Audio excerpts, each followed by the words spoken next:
Bienvenidos y bienvenidas. Y a todas las personas que nos escuchan en este momento en un grupo diferente al de Vialab. Estoy de nuevo con ustedes aquí. Es una delicia, es un privilegio. Un saludo muy especial a Jerry. En estos días creo que estuvo haciendo ejercicios de alto rendimiento con sus respectivas consecuencias, así que un abrazo muy especial y mis mejores deseos, como dice una amiga, burbujitas para que se me mejore. A Gladys, que está muy especialmente ahí atendiéndome a Jerry. Sobra decirle que por favor me lo cuide y me lo consienta. A Josué, que es una persona impecable, una persona pendiente de que absolutamente todo se dé. Y aquí a Juanito que está aquí siempre dispuesto a que todo salga muy bien. Entonces,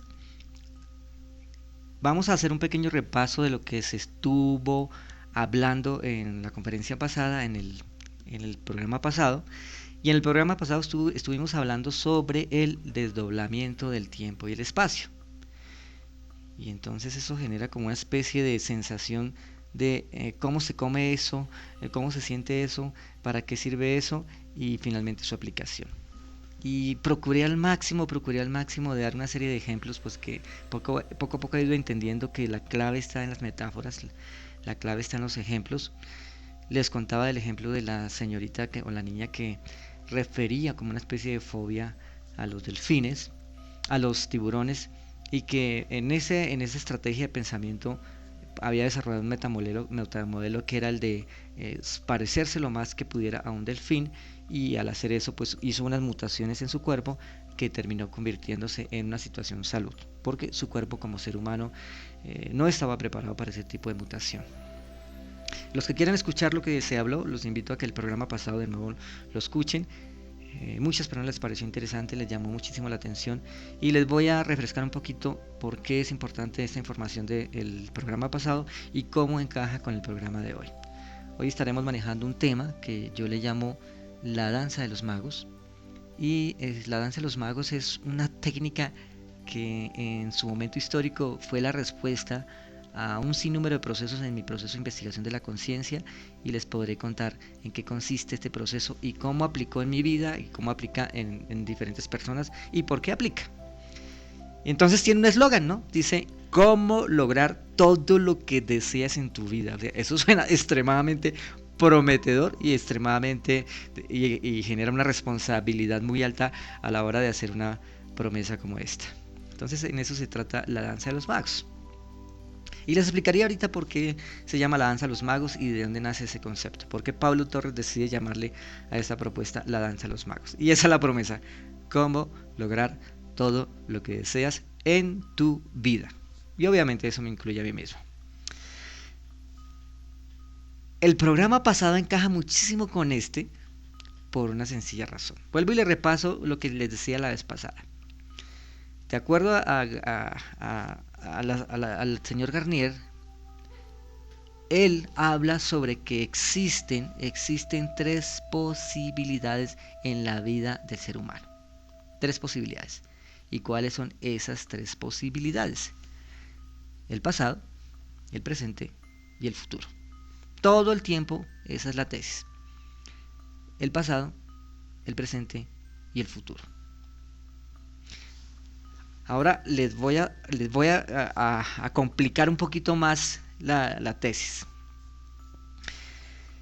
Siempre insisto, yo todo el tiempo le insisto a las personas que se acercan a mi espacio, que su vida depende de las preguntas que se hagan, porque en la medida que se hagan unas preguntas, estas preguntas los llevarán a la búsqueda de una serie de respuestas importantes en que esas respuestas pues se convierten en logros.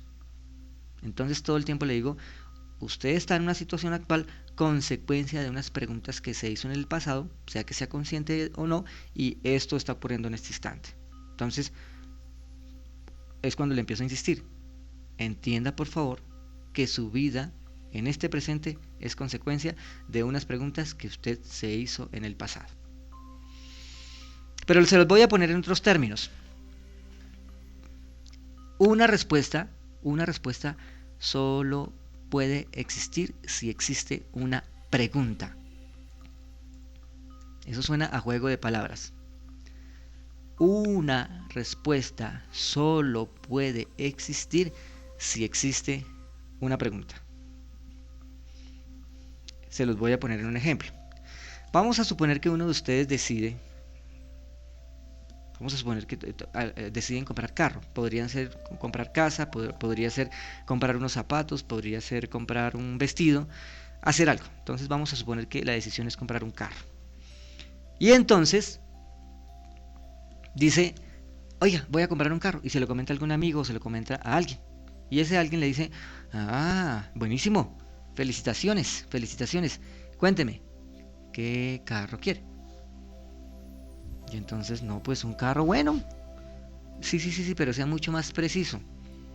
Por favor, ¿cuánto es su presupuesto? Y entonces, bueno, pues si sumo acá y si resto acá y si cuadro aquí, bueno, 15 millones es mi presupuesto máximo. Entre más barato me salga, mucho mejor. Ah, bueno, eso ya nos da un perfil de lo que puede ser su carro. ¿Lo quiere nuevo o lo quiere ya usado? No, pues no importa si es nuevo o es usado, me gustaría nuevo, pero no importa si es usado porque mientras esté en buen estado, pues no hay problema. O sea, para eso tengo un presupuesto de 15 millones. Perfecto. Vamos a darnos la posibilidad entonces de que sea usado. Perfecto. Marca. ¿Marca? Sí, claro, defina la marca de su carro. Y entonces así los ojitos de lado a lado hasta que pronto dice, un Chevrolet. Perfecto. Un Chevrolet. Entonces, ¿color qué? Gris. O negro si se puede. Perfecto. Negro o gris. Modelo. ¿Modelo? Sí, modelo. Modelo 2014, 2015. Bueno, entonces ya tenemos una precisión de lo que se está buscando. Está buscando un carro con un presupuesto máximo de 15 millones, un Chevrolet modelo 2015, 2014, color blanco, color gris o color negro. Y en ese momento entonces empieza a perfilarse ya de una manera mucho más concreta a través de este modelo de precisión una respuesta en concreto. Y se da algo mágico. La persona sale a la calle, empieza a recorrer las calles y cuando se empieza a dar cuenta es que por todos lados hay un sinnúmero de carros como el que él acaba de precisar. Pero lo interesante de este ejercicio es que él nunca se dio cuenta que esos carros estaban ahí en la calle, nunca. ¿Hasta cuándo? Sí, señores, sí, señoras, hasta cuando preguntó por ese tipo de carro. Entonces su cerebro nunca lo vio. ¿Por qué? Porque el cerebro nunca precisó los datos de ese carro. Ese carro empezó a existir para su mente, empezó a existir para su conciencia, consecuencia de la pregunta que se hizo, de la precisión que se hizo con respecto al carro. Así que, mis amigos y mis amigas, de eso se trata esto. O sea, una pregunta solo puede existir. Una respuesta solo puede existir si existe una pregunta. Eso es clave. Así que a su vida llega la relación pareja que usted preguntó directa o indirectamente. Si usted fue impreciso con respecto a las preguntas que se hizo a su pareja, le llegó lo que tiene actualmente. Y ni modos, usted lo eligió, sea consciente o no sea consciente.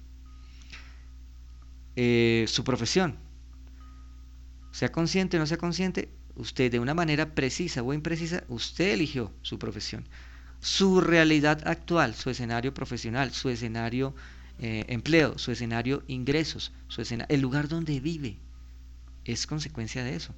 O sea, usted sin darse cuenta preguntó conscientemente o preguntó inconscientemente o preguntó de la manera más precisa posible o preguntó de la manera más imprecisa posible y eso es lo que usted tiene actualmente. Así que por favor, ténganlo claro.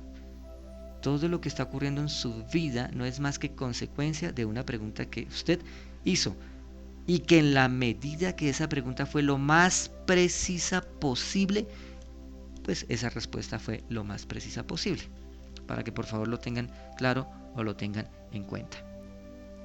Entonces, partiendo de esa premisa, volviendo al tema del doble, viene la siguiente pregunta. ¿Qué pasa si yo la pregunta la hago en el presente? ¿Qué pasa si la pregunta se hace en el pasado? ¿Y qué pasa si la pregunta se hace en el futuro? Y vuelve y juega. Eso se vuelve un juego de palabras.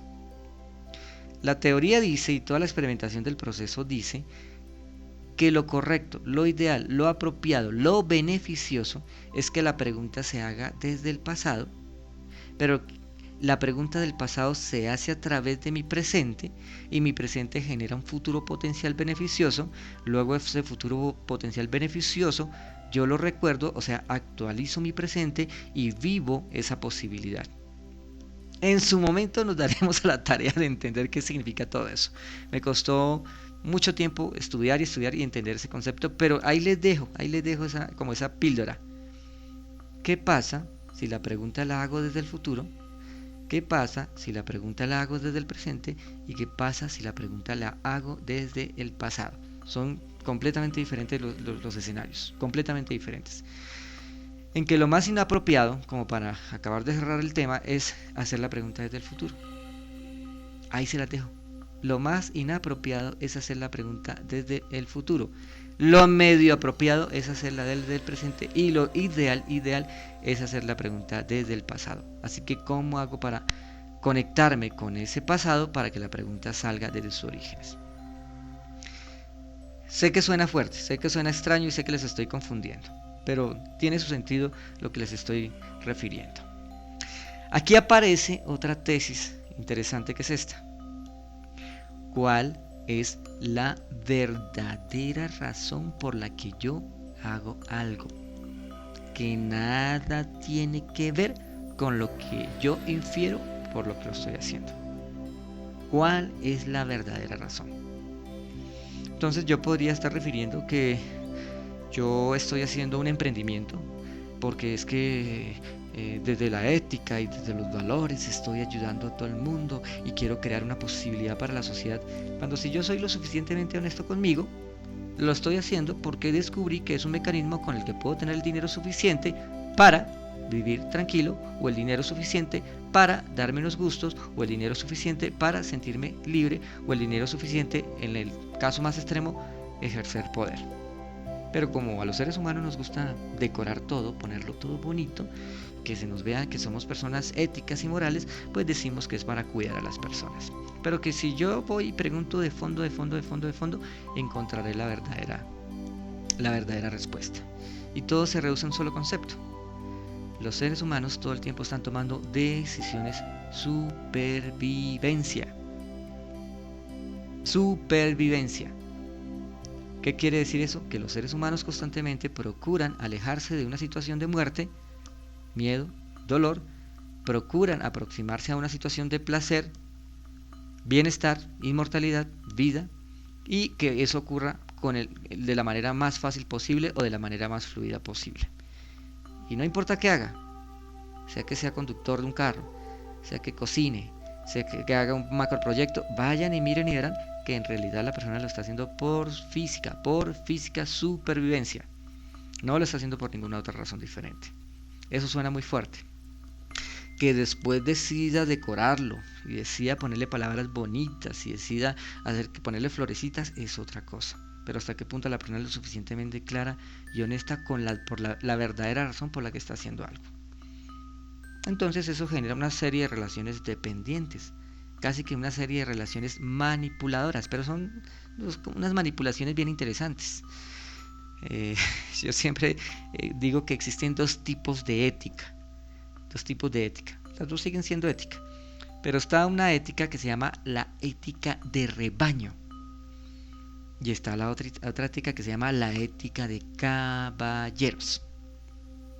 Entonces la ética de rebaño es esa ética en que la persona, por ejemplo, viene el individuo 1 con respecto al individuo 2, el individuo 1 lo agrede, lo invalida, lo roba, bueno, le hace miles de cosas al individuo 2. Y cuando el individuo 2 se de alguna manera dice, no, espere, ¿qué está pasando conmigo? Entonces el individuo 1 le dice, no, mira, es que te estoy enseñando. Te estoy aportando para que aprendas a crecer, te estoy entrenando para que tu inteligencia emocional efectivamente se fortalezca. Y entonces el otro dice, bueno, está bien, sígame robando, está bien, sígame insultando, sígame invalidando porque es que usted me está fortaleciendo. Eso se llama ética de rebaño. Entonces, hace una cosa que daña a la otra persona, que de alguna manera la manipula, pero le hace creer que lo está haciendo en función de su bien. En realidad lo está haciendo en función de sus intereses del individuo. La ética de caballeros, que a casi nadie le gusta, es una ética muy frontal. El otro le dice, mire, por favor, tenga claro que si usted se descuida, yo lo robo. Así se lo dice de frente. Vamos a hacer negocios, pero tenga claro que si usted me da posibilidades, yo lo robo. Y de frente se lo dice. Tenga cuidado, que si de alguna manera tenemos una comprensión, vamos a irnos a las manos. Y de alguna manera se lo dice. O sea, evita estarle disfrazando la situación. Entonces cada persona sabe a qué tenerse. Oiga, ¿será que si me dedico a hacer negocios con este señor con una probabilidad de robo? Pues podríamos ser, lo que pasa es que si me cuido de esta manera y soluciono de esta manera, podríamos hacer buenos negocios, o lo mantengo controlado o tengo unos buenos controles. O sea, permite que de alguna manera en esa ética de caballeros cada uno sepa a qué atenerse. Y eso obviamente reduce considerablemente las agendas escondidas. Las agendas escondidas es, venga, jugamos un jueguito en que parezca una cosa, pero en realidad va a ocurrir otra. Revísenlo y verá que la mayoría de las veces la gente le encanta la ética de rebaño. Y después se quejan pues, de que está teniendo una serie de situaciones adversas, una serie de situaciones incómodas, consecuencia de haber propiciado la ética de rebaño o de manejar ética de rebaño. Esto parece una cosa, pero en realidad te estoy haciendo otra. Entonces, vuelve y juega. ¿Eso qué tiene que ver con el desdoblamiento del tiempo? En mi vida ocurrirá en función de lo que yo pregunte. Así que si yo pregunto encontrarme en situaciones de ética de rebaño, pues propiciaré una serie de situaciones extremas en mi vida. Pero si yo propicio situaciones en verme en situaciones de ética de caballero, o sea, saber a qué atenerme, saber qué esperar, saber qué no esperar, pues mi vida tiene una directriz completamente diferente. Y entonces es cuando las verdaderas razones por las que estoy haciendo algo. La danza de los magos, que con el tiempo nace, me empieza a poner ante esta situación. O sea, yo empiezo a darme cuenta que es muy frecuente que las diferentes escuelas, no importa, o sea, no voy a referir ningún tipo de escuela aquí en especial, las diferentes escuelas que existen en el propósito de crecimiento del ser humano o en el propósito de transformación del ser humano, manejan ética de rebaño. Entonces, ¿cómo se maneja esa ética de rebaño? Al individuo lo someten a una serie de procesos, a una serie de creencias en que el individuo siempre está esperando esa respuesta reveladora, esa promesa esperada. Pero para ello él tiene que pagar un sinnúmero de precios. Y ese sinnúmero de precios de alguna manera terminan costándole su realidad física, su realidad emocional, su realidad mental y por ende su realidad espiritual o su realidad trascendental. Yo a ese tipo de ética le llamo el vestido del rey. Esa es la fábula del costurero, no me acuerdo cómo se llama ahorita, pero es el señor que hace vestidos, él cose vestidos, el sastre, la fábula del sastrecillo valiente, ya me acordé, la fábula del sastrecillo valiente. Y entonces el sastre tienen en el pueblo tiene una serie de problemas con gigantes, y entonces el sastrecillo valiente mata unas moscas y entonces sale gritando a la ventana: yo maté 7, y en ese momento había una conversación de quién podía matar gigantes, y entonces todo el mundo infiere o especula que si él grita yo maté 7 es que mató 7 gigantes. Bueno, la historia evoluciona de una manera tal en que termina viéndose frente al rey, y entonces el rey le pide que por favor le haga un vestido, pero que es un vestido que es propio de la realeza, o sea, que nadie más puede tener. Y parece ser que hay una amenaza de muerte, o sea, que si él no hace ese vestido propio de la realeza, pues le puede costar su vida. Así que el sastrecillo valiente se empieza a idear una estrategia que le permita garantizar su vida, ¿sí? Y hace un ejercicio fascinante. Él dice, mire, mi rey, yo le voy a hacer un vestido con una tela que solo la realeza y las personas más inteligentes pueden ver. No las puede ver nadie más, solo la realeza y las personas más inteligentes. Y entonces esta es una tela especial. Y en realidad no tiene ninguna tela en sus manos. Él le hace la pantomima, el mimo, que tiene en sus manitos una tela, que mueve la tela. Y entonces el rey se queda mirando al sastre, se queda mirando la tela. Pero como le toca su ego, le toca su poder, su sensación de sentirse el más inteligente y ser de la realeza, dice, oiga, sí, esa tela está buenísima esa tela. Luego entonces el sastrecillo cose el vestido, hace la parodia que le cose el vestido a su rey con hilo invisible, con tela invisible, todo invisible, y se la trae y le pone al rey su vestido, y el rey está en paños menores, únicamente está con su ropa interior. Y entonces él se ve por la voz y dice, pero yo no veo ningún vestido. Sí, mi rey, aquí está su vestido, solo lo ve la realeza y solo lo ve la gente inteligente. Así que el rey termina aceptando que está vestido. Ética de rebaño. Le hace creer algo. Y entonces el rey termina diciendo, sí, aunque él sabe que es no. Luego está en su corte, y cuando está en su corte, entonces salen los de la corte y ven al rey desnudo. Y el rey, que hace desnudo en el salón de la corte, en su trono, y entonces él hace la precisión. Dice, es que yo mandé a coser un vestido, me pidieron un vestido especial, en que es un vestido con una tela, una súper especial, que solo la ve la gente inteligente y los de la realeza. Y adivinen, a partir de ese instante, todos empezaron, ¡oh! ¡Qué vestido tan hermoso! ¡Oh! ¡Qué vestido tan bello! Pero nadie veía el vestido. Nadie veía el vestido. Ética de rebaño.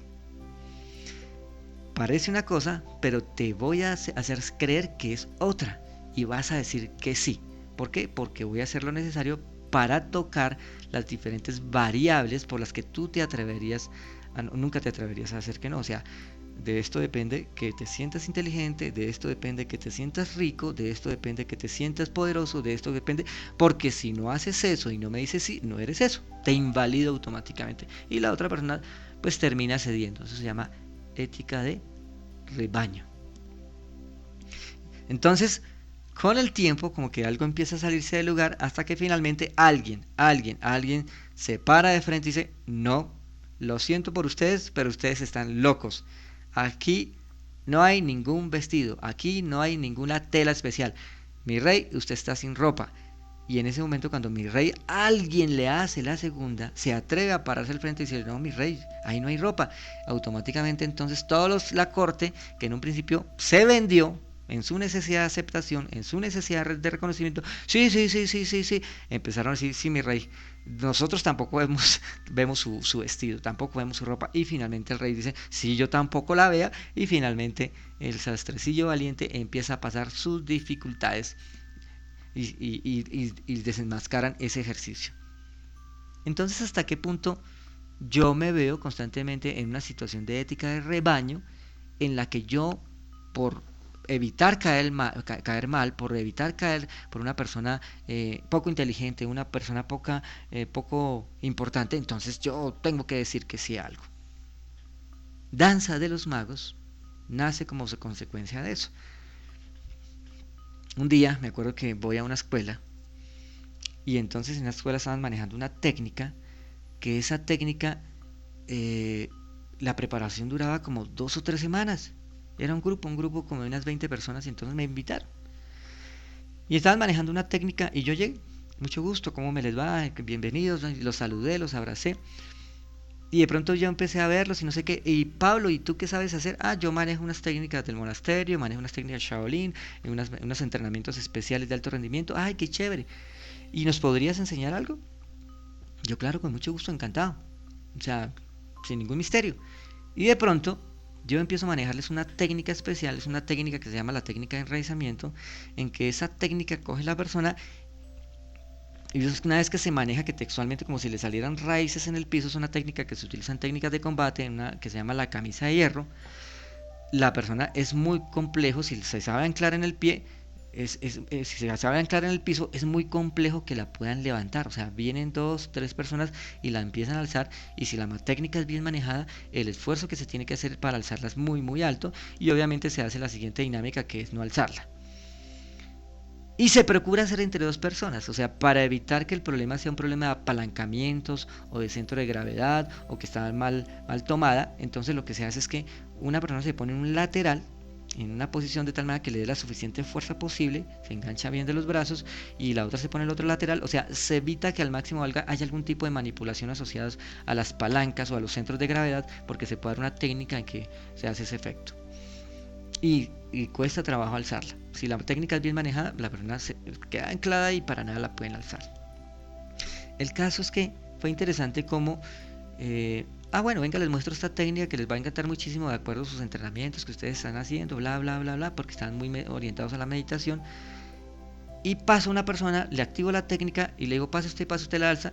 Y cuando están haciendo la técnica y se dan cuenta que es una técnica contundente y muy sencilla, todos voltean a mirar al entrenador, al facilitador que ellos tienen. Pero así lo voltearon a mirar. Estaba hacia el lateral derecho. Entonces yo me quedé como pensando por qué voltearon a mirarlo. Si lo voltearon a mirar como agradados de que yo les estuviera enseñando la técnica o alguna cosa. Post al evento me entero que el señor, por A, B, C motivo, esa técnica, que para mí fue muy sencilla enseñárselas en menos de 15 a 20 minutos, él llevaba haciéndoles todo un proceso de preparación de casi 2 a 3 semanas, en que entrenamiento 1, entrenamiento 2, filosofía 1, filosofía 2, verso 1, verso 2, la energía, bueno, una cantidad de cosas impresionantes. Pero durante ese ejercicio pues había también una realidad financiera, ¿no? O sea, cada clase tenía un costo de una cifra X, y entonces si llevaban 10, 15, 20 clases, pues eso tenía una cifra. Y como así que yo en menos de 15 minutos a 20 minutos había enseñado una técnica con una contundencia sin ponerle tantas arandelas, y obviamente pues la cosa salió mal librada. ¿Por qué salió mal librada? Porque las personas que estaban ahí se sintieron engañadas de quien las estaba entrenando, y a la vez se sintieron muy desconcertadas de cómo yo no había hecho todo el ritual y la ceremonia para los que ellos estaban acostumbrados. O sea, los dos, tanto el entrenador como yo, salimos mal librados del ejercicio porque se sintieron, uno, invalidados por todo lo que habían hecho, y dos, engañados por la otra persona. Pero aquí apareció una variable. Yo no podría inferir, yo jamás podría inferir si su entrenador los estaba engañando o si desconocía la técnica como yo la manejaba. O sea, no puedo inferir eso. Pero hasta qué punto se fue lo suficientemente claro de cómo la técnica se manejaba para obtener el máximo de rendimiento, y punto. Y así me pasó con diferentes lugares. Así me pasó exactamente con diferentes lugares. Entonces alguien venía, yo le decía, sí, esa técnica se hace así, así, así, así. Y de pronto se quedan mirándome como que qué pasó con todo el halo místico, qué pasó con todo el halo de las energías, qué pasó con el halo de las filosofías. Y dije, no, es una técnica que no tiene ningún misterio, se hace así, así, así, y tiene su propósito de tal manera. Entonces Danza de los Magos nace como consecuencia a ver que había un sinnúmero de proponentes que desde su perspectiva desconocían que existían maneras mucho más sencillas de ejecutar un sinnúmero de técnicas en que todas tenían un solo propósito. Todas estas técnicas tenían un solo propósito. ¿Y cuál ese era el propósito? Ese propósito era permitirle a la persona que con el mínimo de esfuerzo pudiera desarrollar una serie de habilidades físicas, habilidades emocionales, habilidades mentales y habilidades espirituales asociadas a desarrollar, como quien dice, alto rendimiento y alto desempeño. ¿Me explico? Entonces, ¿hasta qué punto la persona con el mínimo de esfuerzo desarrollaba funciones motoras gruesas, funciones motoras finas, funciones cardio? O sea, ¿cómo lo podía hacer con el mínimo de esfuerzo? Pues porque no podía dedicarle mucho tiempo a eso. Cómo a nivel emocional, que lo que nosotros le conocemos como la inteligencia emocional, podría centrar sus emociones, pues que cada persona tiene una carga X, no importa de qué. Entonces, cómo podía centrar sus emociones que se verían reflejadas en sus relaciones y por ende en su momento se verían reflejadas en sus negociaciones. Sus procesos mentales, entonces cómo podían estar mucho más centrados, mucho más objetivos, había unas técnicas para eso, y finalmente cómo la persona se podía sentir conectada consigo mismo. Algunos le llamaban conectado con el super yo, otros le llamaban conectados con Dios, otros con la divina presencia. O sea, cada cual tenía como una manera de decirlo, pero me siento absolutamente conectada. Me acuerdo que en esa ocasión, cuando se empezó a manejar la danza de los magos por primera vez, era un seminario que duraba 3 días, viernes, sábado, domingo, de 8 a 8 de la noche los 3 días. Era impresionante. Y entonces cuando la gente iba, la gente aprendía una serie de técnicas de detox, o sea, cómo hacer que el cuerpo se desintoxicara, y finalmente el referente de ellos era cómo se sentían completamente livianos, como despejados, como si se hubieran quitado algo encima. Sentían como que les entraba el aire al cuerpo, la vitalidad.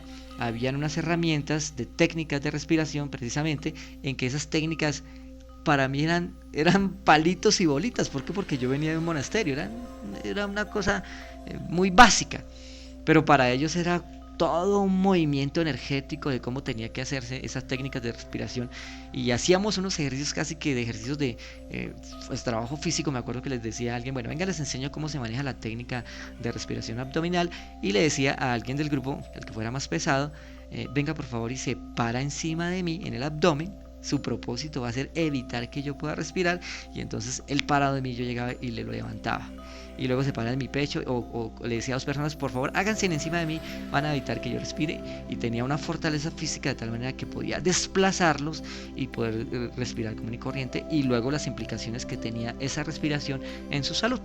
Entonces era todo un entrenamiento de esas técnicas de respiración.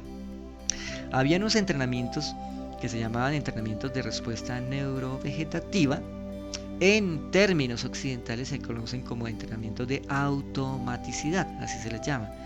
Y entonces los entrenamientos de automaticidad es cuando, por ejemplo, lo que ustedes hacen cuando van en su carro, o los que no tienen carro, cuando hacen algún procedimiento en automático, que lo hacen N veces. Entonces al principio de ese movimiento, jugar o conducir un carro, ustedes van a notar que tienen que tener mucha conciencia con respecto al evento, mucha conciencia, para poder de alguna manera recabar o reclutar datos. Entonces, de acuerdo a esos datos, ustedes hacen un movimiento, sea un desplazamiento de la mano, sea un desplazamiento del cuerpo, hasta que de tanto hacerlo, finalmente el cuerpo lo automatiza. Se llama la vía extrapiramidal. Lo automatiza, y ustedes dejan de pensar en el evento, más allá de estar consciente, y su cuerpo lo hace en automático. Eso se llama automaticidad, y es muy utilizado. Ese es el foco principal de los deportistas. Un profesional ha de hacer mínimo 10.000, entrenar mínimo 10.000 horas para saber que ya es un profesional y que su automaticidad está al 100%. Entonces había unos entrenamientos de respuesta neurovegetativa, yo le llamo así, o de automaticidad, en que como el cuerpo en automático podía ser entrenado para hacer esos movimientos de respiración, y otras técnicas especiales que yo le llamaba entrenamientos de lateralidad. ¿Cuáles son los entrenamientos de lateralidad? Entonces, desde el contexto occidental, la escuela que más se acerca a esa propuesta es la escuela de PNL. Entonces la escuela de PNL insistía en el lateral izquierdo, insistía en el lateral derecho, y desde ese contexto, desde el contexto de Danza de los Magos, se insistía en que yo debía desarrollar la capacidad de hacer movimientos simétricos. O sea, si yo movía de una manera A o B mi mano derecha, mi mano izquierda debería ser simétrica a eso. Con eso entonces era como si estuviera trabajando sobre los 2 hemisferios del tiempo, y lo mismo debería ocurrir a nivel de pies, y lo mismo debería ocurrir a nivel de cualquier parte de mi cuerpo. Entonces eran ejercicios simétricos, o sea, lo que yo haga sobre mi lateral izquierdo será exactamente lo que haga sobre mi lateral derecho. ¿Y eso qué ventajas tenía? Sencillo. Entonces yo llevaba eso a la práctica y empezaba a notar cómo me era más fácil de procesos que eran complicados en mi empresa, en mi conducir en carro, en aprender a tocar guitarra, en un instrumento. Podía manejar mis 2 laterales, y automáticamente como que desarrollaba unos procesos de creatividad y había unos procesos de síntesis, y a la vez una confianza en mi cuerpo que era impresionante. Eso se llaman entrenamientos de respuesta neurovegetativa, y eran claves en la hora de hacer los otros ejercicios. Habían unos entrenamientos unos entrenamientos que tenían que ver con bajar el pulso cerebral o la frecuencia cerebral. Entonces, ¿qué significaba eso? Si yo le refiero a los programas anteriores, entonces las diferentes escuelas hablan de que los estados de descanso profundo se dan en la medida que el ser humano logre bajar su frecuencia cerebral, que pasaría de gamma, high beta, beta, alfa, teta, delta. Hay otras frecuencias adicionales que se tienen ahí cuenta, SMR, o sea, a nivel de neurofeedback. Y entonces, como el individuo en un tiempo cero podía bajar su pulso cerebral, llevarlo hasta la zona teta o delta, permanecer allí 20 minutos, salir y de nuevo, como yo le llamo, salir como una chica rexona, o sea, completamente vital, completamente despejada. Entonces, esos entrenamientos se manejaban así. Había otro entrenamiento que se llamaba el entrenamiento de la camisa de hierro, que es una técnica especial que hace que el cuerpo, estando sentado, la persona haga ejercicio de alto rendimiento y tenga una actividad muscular como si hubiera estado entrenando mucho tiempo. Y lo hace sentado, o incluso lo puede hacer parado, o incluso lo puede hacer acostado. O sea, no es una actividad cardio. Para generar ese tipo de efecto de actividad cardio se hacía otra técnica, pero como estando sentado en la silla de su oficina, como estando sentado en la silla del carro, como estando sentado en la silla de la buseta o el metro si va en el metro, como estando viendo televisión se ponían a practicar la técnica y era interesante cómo desarrollar una fortaleza física interesante, fascinante, que se veía reflejado en seguridad, en certeza, en movilidad, o sea, sentirse mucho más confiados. Se hablaba sobre unos entrenamientos de tejido rojo y tejido blanco. Esa técnica era a la vez mezclada con otra técnica, una técnica de meditación que producía un efecto súper importante que se llamaba efecto de inducción biológica o efecto de masa crítica, así también se le llamaba. Había una técnica fascinante que yo le llamaba rastreo o acceso a información, en que esa técnica, si no se las cuento acá, porque es como quien dice el boom, el wow, ¿qué funciona eso? Pero es una técnica que al final decía todo el mundo, dice, oiga, esto es lo más tangible que yo puedo sentir que efectivamente puede ocurrir en mi vida y lo voy a llevar a mi vida diaria, y lo utilizaban para lo que fuera. Oiga, necesito detectar dónde está un descuadre. En esa época me acuerdo que los contadores hacían algo que llaman punteo. Entonces él en un momentico, sin tener que puntear línea por línea, podía detectar dónde estaba el descuadre, o el golfista que quería encontrar su bola, o una vez supe unas personas que lo usaban para detectar térmicas, y esas térmicas se utilizan en parapente. O sea, cada persona como que le dio una aplicación especial. De los casos que más llama la atención de esa técnica, era un ingeniero.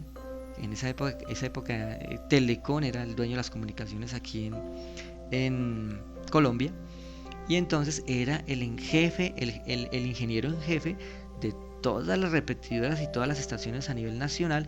Su sede estaba ahí en Bogotá, en Morato, y entonces este ingeniero descubrió que a través de esa técnica, en menos de 3 minutos podía detectar dónde estaba la falla de una repetidora.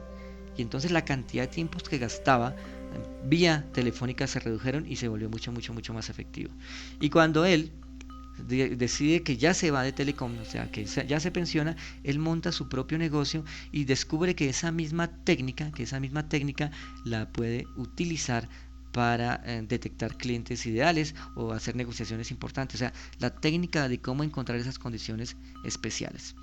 Incluso yo con frecuencia cuento el caso de un golfista que nos hicimos muy amigos, y este golfista un día era alto, acuerpado, bien parecido, me llama así como, oye Pablo, esto está muy raro, era así como todo gomelo, oye Pablo, esto está muy raro.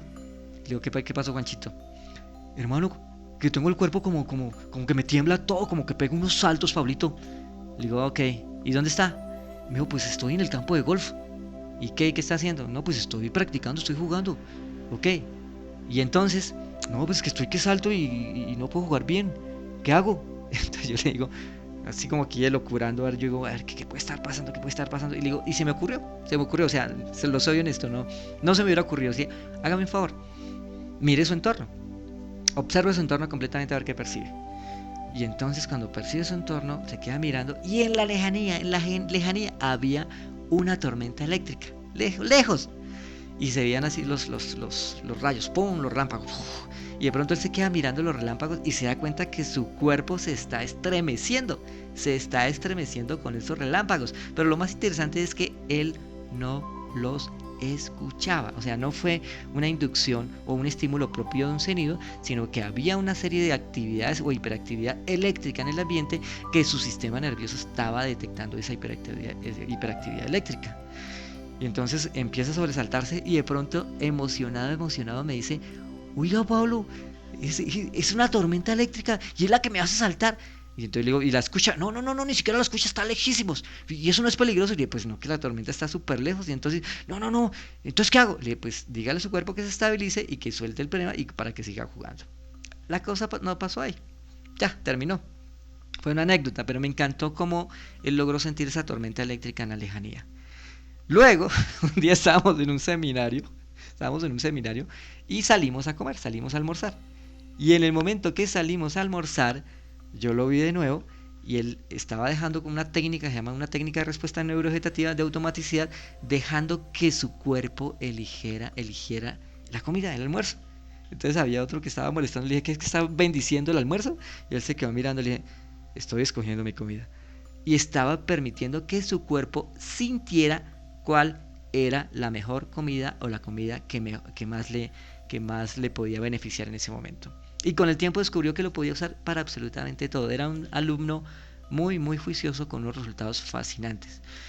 Lo interesante es que esas técnicas que él estaba practicando, él las infirió, o sea, yo se las enseñaba a otros grupos mucho más avanzados, pero él empezó a inferirlas y me pareció fascinante cómo él descubrió por qué esas técnicas se utilizan en unas técnicas que llaman técnicas blandas o técnicas CAN, que se utilizan dentro del monasterio para ciertos entrenamientos, sobre todo en técnicas de combate, en que consisten en predecir, pongámoslo en esos términos, predecir o adivinar el movimiento del oponente, y a esa técnica se le llama una técnica de respiración. Entonces textualmente lo que estaba era respirando con la tormenta eléctrica, respirando con el alimento, respirando con todo. ¿Y cómo le llaman los occidentales a eso? Le llaman intuición, le llaman sexto sentido, así le llaman, pero en especial quienes lo sienten, las mujeres.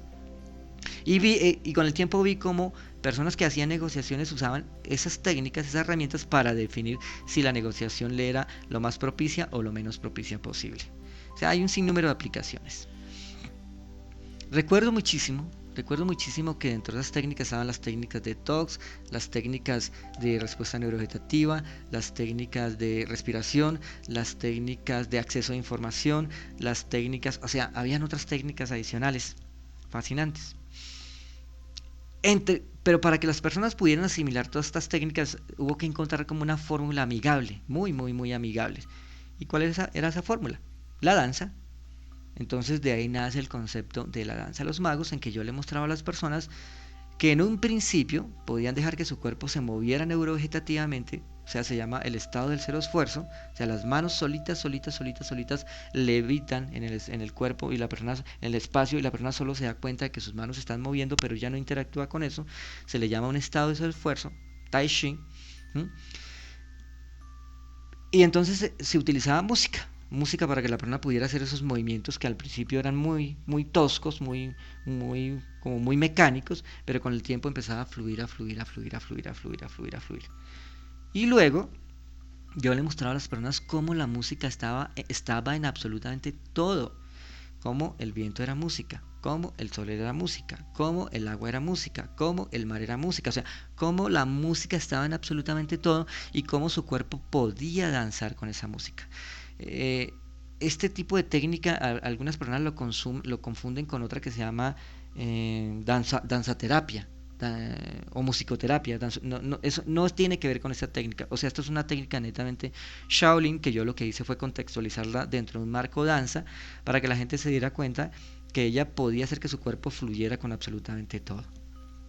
Y que esa música era el viento, el sol, los árboles, el agua, y que con el tiempo aprendería a sentir la música en las personas, en su pareja, en su niño, si ya era papá, en su hermano, en su padre, o sea, como todo absolutamente tenía una música especial. Era un proceso en que la persona durante esos 3 días pasaba de un escenario muy, muy, muy, muy intangible, casi que de incredulidad pura, pero al final de esos 3 días la persona manejaba una serie de herramientas en que ella podía verificar resultados muy concretos. O sea, no había posibilidad de ética de rebaño. O sea, todo el tiempo se cuidaba el ejercicio para que hubiera la menor posibilidad de una inducción a hacerle creer algo, sino venga y lo comprueba. Hacían muchas técnicas de comprobación. Y entonces por eso se le llama la danza de los dos magos, y se le enseñaban unas técnicas que tenían que ver muchísimo con el tema del desdoblamiento del tiempo, unas técnicas especiales, y cómo eso lo podían llevar a resultados en su vida diaria. Fascinante, sencillamente fascinante, porque era ver cómo personas se transformaban completamente y cómo ellas podían hacer algo que yo le llamaba entrar en un estado de autodeterminado. ¿Qué significa estado autodeterminado? La mayoría de las personas tienden a volverse adictos a alguien, a su gurú, a su maestro, no sé, o sea, todo el tiempo como que es un estado de dependencia de algo, de alguien. Y entonces yo le decía, mire, esto es una tecnología que tiene como propósito la autorreferencia, la autodeterminación, en que la respuesta las tiene usted, y si usted se da el permiso de poner en práctica una serie de procesos, esas respuestas se volverán tangibles, porque es que llega un momento en que se vuelve frase de cajón, ¿no? Hijo mío, las respuestas están dentro de ti. Y usted busque por todos lados en una confusión absoluta, cuando el otro no es capaz de decirle no le tengo su respuesta.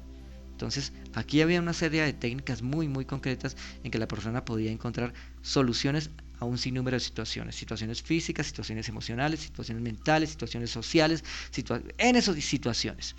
Y había unos grupos que les encantaba muchísimo que eso fuera tan concreto y tan autodeterminado, y otros grupos que les incomodaba enormemente, pues porque casi que se le quitaba toda esa mística y todo ese enredo que yo le llamo ética de caballeros, sin dejar de ser sensible, sin dejar de ser lo más respetuoso con la vida.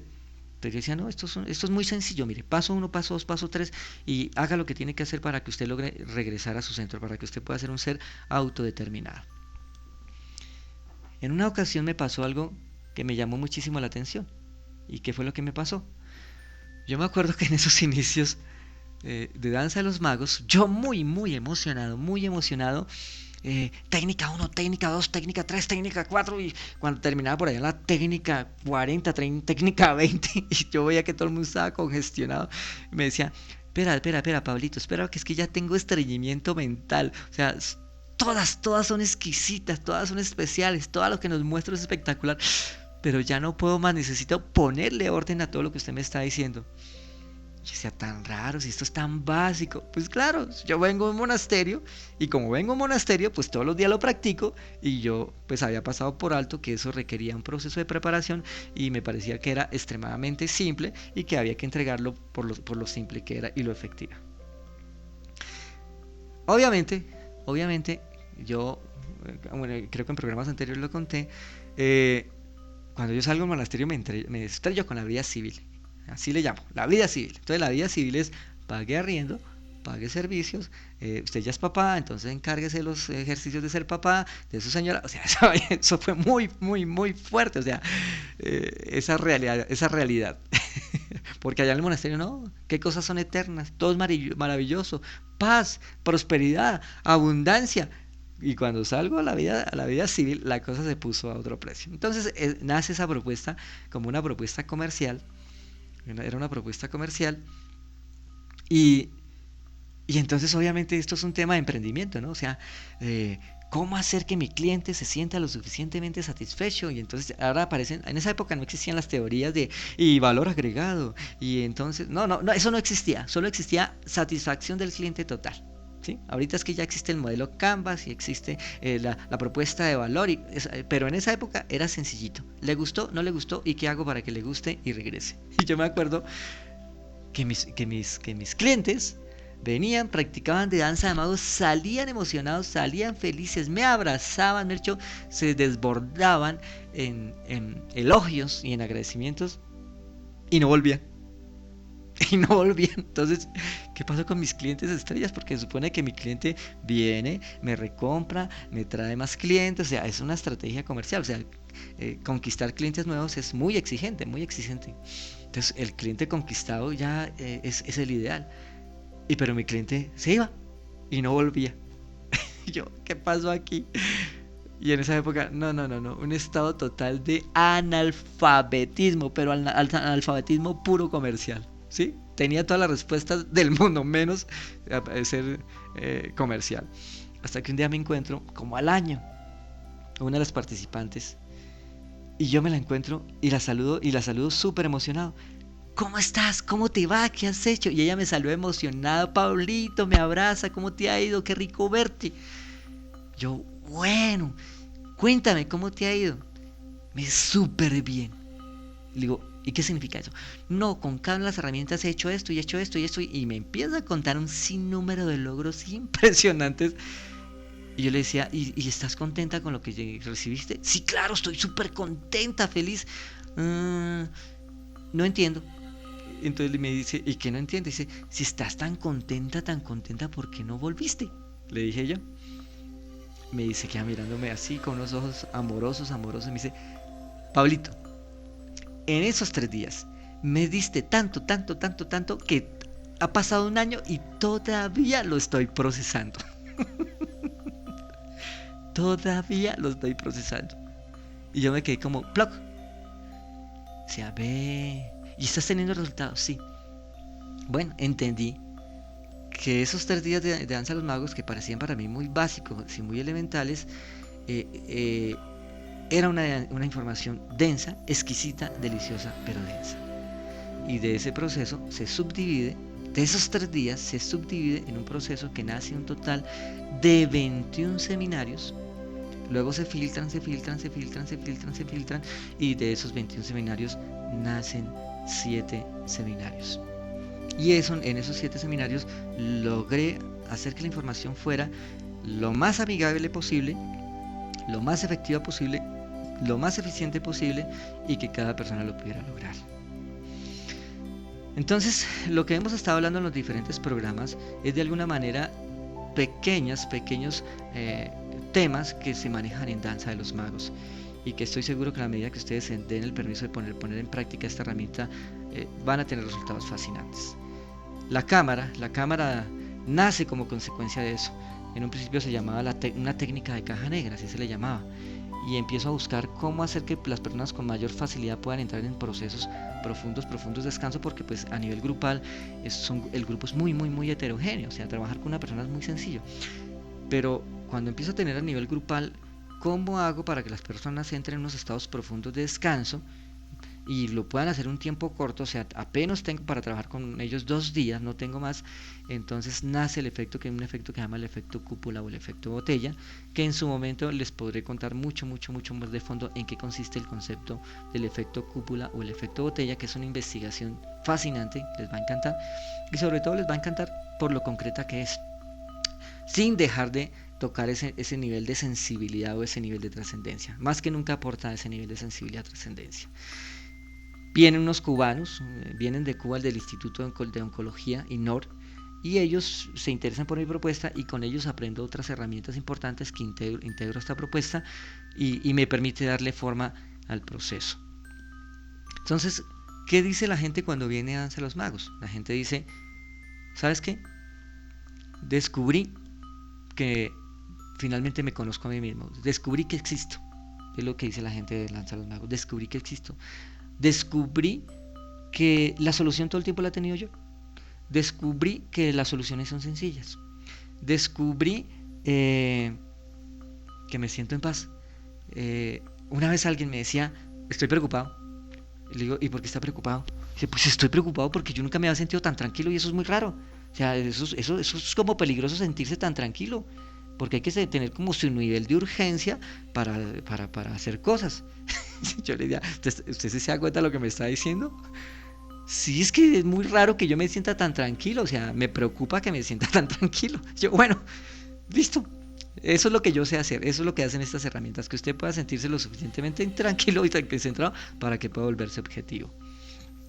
una vez vi unas negociaciones de un sindicato. Y entonces, ¿cómo ponerse de acuerdo con un sindicato? Y dos de las personas estaban aquí en Danza de los Magos y se llevaron toda una propuesta de cómo trabajar en una negociación de sindicatos, que los sindicalistas son personas muy claras en sus peticiones y son fuertes en sus negociaciones. Entonces lograron hacer unas negociaciones interesantes ahí. Una vez vi un caso de una embajada, entonces alguien tenía inconvenientes para que le dieran su visa. Y entonces llamó a todo el grupo, ¿no? Estoy aquí en la embajada americana solicitando mi visa, por favor, apoyo desde allá. Y todos empezaron a manejar una técnica que se maneja ahí, una técnica especial para crear una serie de movimientos energéticos que con el tiempo, eso tiene una explicación, se le llama inducción biológica. Y pueda que sea casualidad, o sea, yo no puedo decir que eso haya ocurrido porque no tengo una métrica, pero finalmente su visa se la dieron porque parecía que la visa iba a tener inconvenientes. O sea, hizo una correlación, yo no lo puedo afirmar si la técnica produjo ese resultado, pero hubo una correlación dentro de ese resultado. Entonces se han estado dando muchos casos de éxito en que todos se reducen a un solo tema: cómo la personita siente que tiene injerencia en su vida, que ella lo que defina finalmente será lo que ocurre. La pregunta es qué va a definir, ¿no? Esa es la gran pregunta. Pero le permite de nuevo regresar a ese escenario de control, ese escenario de poder, ese escenario de quien está al frente del timón de mi vida soy yo. Y con unas herramientas muy concretas. Paso 1, paso 2, paso 3, que se manejan en un estimado de 2 días. Seguiremos hablando sobre esto. Yo estaré a la tarea de contarles más que se hace en este programa. Gracias a los que estuvieron en el programa pasado pidiendo que les enviara la pista de descanso. Allá se les envió. Si ustedes quieren, pueden hacerlo de nuevo. Mi WhatsApp es el 320-275-7201. 320-275-7201 y les seguiré haciendo llegar pistas de descanso. Yo tengo un fanpage que es Neurocibernética y ya en este momento ya estoy teniendo mi canal YouTube de Neurocibernética. Ahí estaré también dando información, estaré dando videos, estaré dando pequeños tips, o sea, dando información valiosa para que ustedes se lo puedan disfrutar. Entonces pueden buscarme como Neurocibernética, ya sea en YouTube, o me pueden buscar como Neurocibernética en el Face a través del fanpage Neurocibernética. Jerry, lo quiero mucho. Juanito, lo quiero mucho. Gladys, te pienso mucho. Jerry, que se me recupere, por favor, que usted tiene ya herramientas de danza de magos. Un saludo muy especial. Por ahí estoy mirando el Face y se ve burbujitas, como dice una amiga, muchas burbujitas. Josué, lo quiero mucho. Y a toda la familia Vialab, a los embajadores y a las embajadoras de Vialab, un saludo muy especial y hasta una próxima oportunidad, hasta el próximo jueves. Sigue siendo una invitación muy especial para que ustedes vengan aquí, en este caso a la sede de Vialab Medellín. Aquí hay un equipo que se llama la cámara paradoxal o la cámara de descanso. Yo en un principio les invito a las personas que vengan 2 sesiones, les digo, venga a la sesión 1, venga a la sesión 2, disfrútensela, no tiene ningún tipo de costo, vengan al proceso de detox, conozcan lo que yo hago, o sea, la vida es bella, disfrútenselo, vengan aquí. Un abrazo muy especial a toda la familia Vialab, a Blanquita, a don Fernando y a todas las personas que están en este lugar. Un abrazo y hasta el próximo jueves.